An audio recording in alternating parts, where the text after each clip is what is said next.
Hi guys, magandang araw po sa inyong lahat. Ito naman po ang kaibigan nyo sa video natin ngayon. May nakita lang akong post na ang headline, possible bang makauwi dito si Tatay Digong sa Pilipinas? Very interesting, very timely na tanong. Before tayo guys magpunta doon,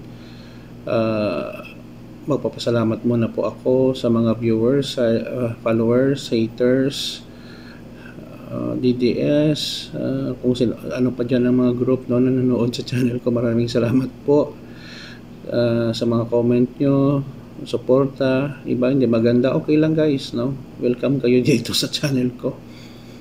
Huwag lang magmura, no? So kung bago lang kayo sa channel ko at gusto nyong video na ito, paki-like lang po, share, and huwag kalimutang mag-subscribe.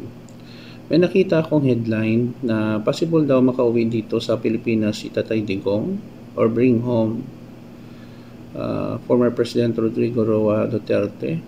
Masasabi ko pwede naman, possible, pero sa ngayon nandoon na kasi sa ICC facility at sa court na sa Netherlands.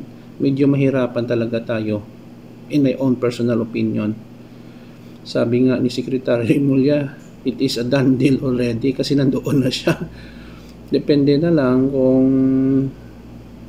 ang mga case na final sa kanya, ang nag-file ng kaso, umurong. Medyo malabo din eh. Marami kasing affected na mga AGK, no? Extrajudicial killing victims.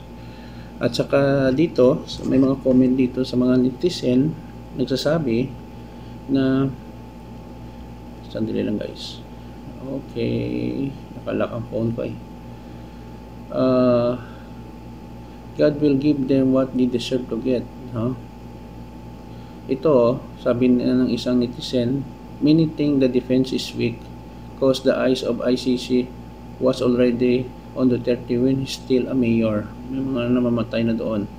Mayor pa lang si Tatay Digong. So the crime against humanity case and evidence was very heavy as bato, as big as Roque. So mahirapan talaga sila, no?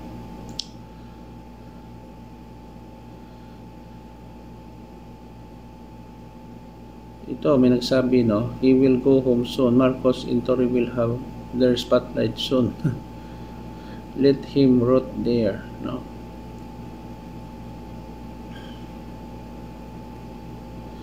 Sabi nga nila, si Attorney Condi is a leftist lawyer. Let him rot at the Hague ICC Detention Center.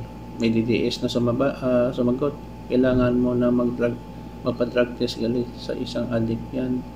Magbago na po kayo habang may magkataon pa, hindi pa huli ang lahat. Laguta sa tukang survivor. Paiba-iba din ang mga reaksyon ng mga netizen, no? May pro-Duterte, may anti-Duterte, no? So sana makabalik pa, kung sa akin lang, sana makabalik si Tatay Digong dito.